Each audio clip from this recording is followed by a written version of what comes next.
Open hardware, what we are doing industrial grade open source RISC-V cores. So we are a non-profit, we are based in Brussels, and together with our members, academia, industrial, but also research, we are working on this RISC-V CPUs, which we are putting on GitHub, which is really high quality. You can download and you can put into a commercial product. Today I thought I save you some of the talk and I go to some of the examples first where we are already used today, kind of a case study. And I picked some of the few European companies where we can talk about RISC-V from open hardware is already inside. The first one is Accelera, a startup from the Netherlands, but basically they have offices all over Europe. They are doing some edge AI, video analytics and stuff like this. For example, if you go in the supermarket and you grab some products, it automatically deducts from your wallet what you have, or license plate recognition, things like this. And they have several RISC-V inside. You see this is the yellow blocks. That is what is actually doing the AI that's controlled by a RISC-V. There is a RISC-V on top. And then also the security actually is using some RISC-V. Now that is edge AI, it's not space yet. The next step would be automotive. Here actually Bosch is working on a proof of concept. They have this ADAS system, which they are putting into cars where they are recognizing if a pedestrian is in the way, if you're having a speed limit sign or something else, and then informing the driver. Bosch had this system already. They took out ARM and they put in the RISC-V, the CBA6 from Open Hardware. By the way, that was also sponsored by Tristan from the European Union. Since I'm being here, I have seen a lot of Tristan posters. So obviously there is a lot of work done and it is also benefiting. All right, so that is where RISC-V is already in automotive, proof of concept so far, but I'm quite confident that it will be in real production quite soon. And then at the Open Hardware Group, we also made this kind of microcontroller unit. Actually, it was more like a project for our software guys because we also work on the compilers, we work on the real-time operating systems like ThreadX, a safe functional safety certified open source operating system. And we wanted to have some chip with our own RISC-V inside to test it. So we came up with this platform.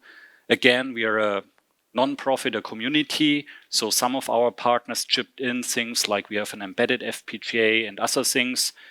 Global Foundries was so kind to build the chip for us in 22 nanometer FDX. And we thought that is great. But well, actually with this platform, we are actually ended up in space, accidentally. We have seen the presentation yesterday by Christoph. They worked in the University of Saskatchewan in Canada. They made this kind of PDK radiation hardening. They were looking for a platform which they easily can use. Well, open hardware, everything is open source. Even the PCB you're seeing is open source. It was very easy to take it, to modify it. And now, well, Christoph has shared yesterday already what they are doing. Really amazing radiation hardening, really ion beam, putting on it and seeing what the chip can when the chip is going out. Also comparing it with our standard platform to have the difference between the measurements. That's ongoing, so we don't have the full results, but we are expecting the radiation hardening is by far really good.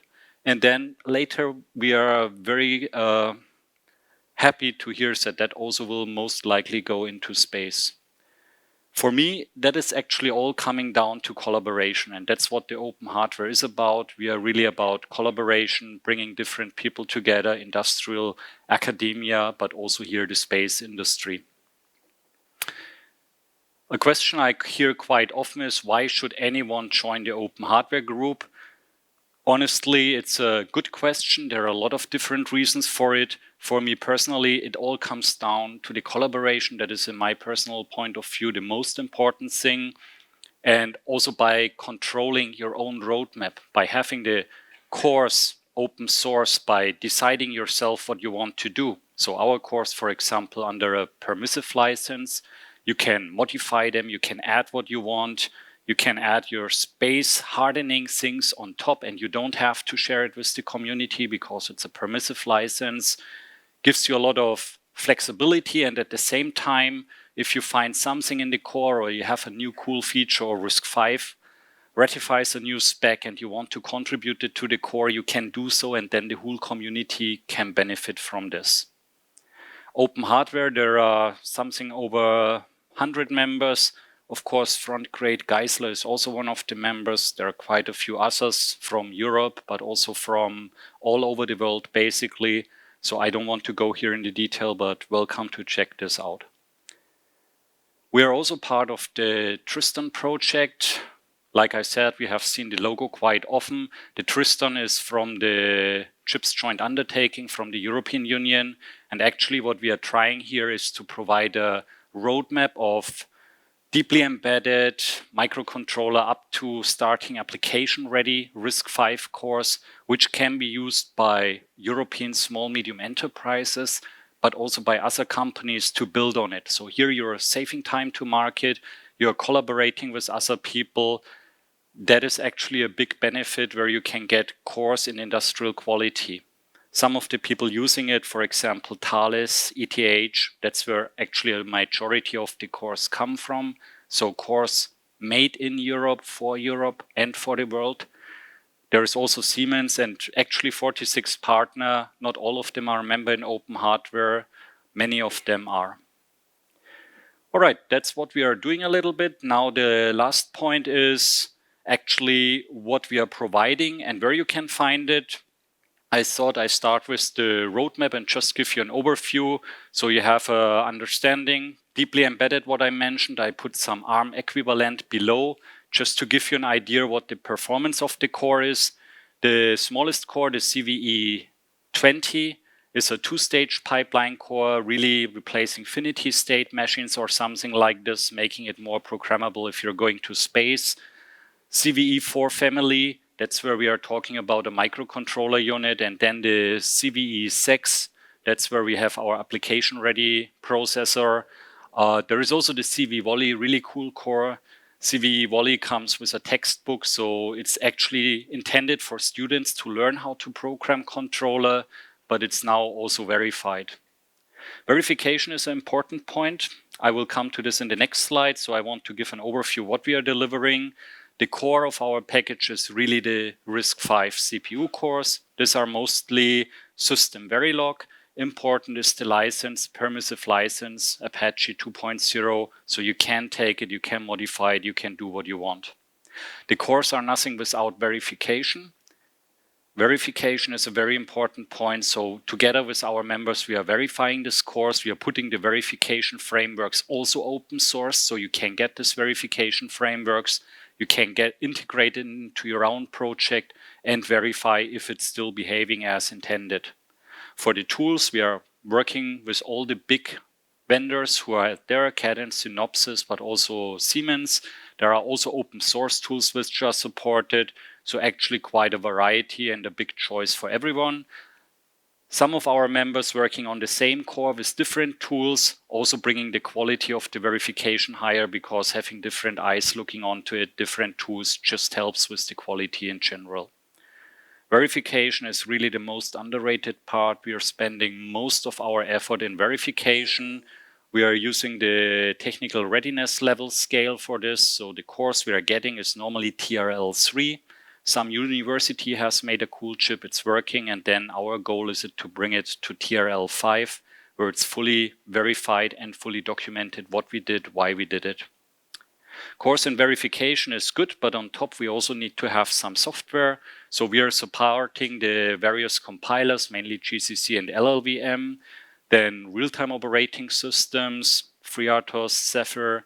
Currently we are porting ThreadX, a functional safety operating system, which is open source, which comes with safety manuals and everything for the members from the ThreadX Alliance, which is also part of the Eclipse.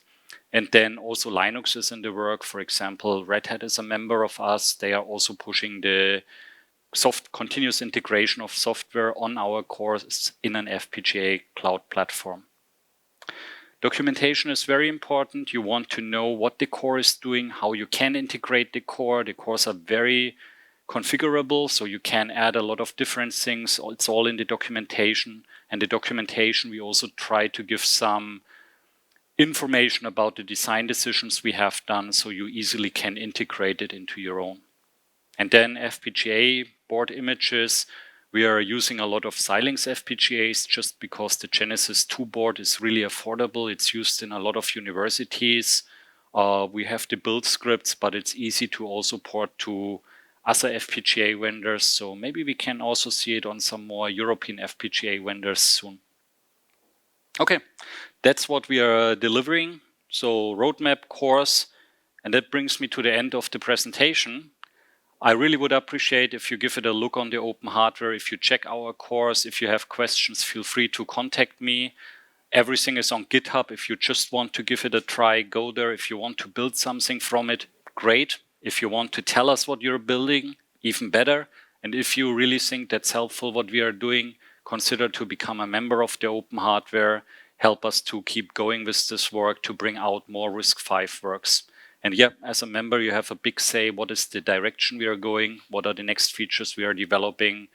But basically, Open Hardware, that's the place where you find high quality, industrial verified, open source RISC-V course. Thank you very much.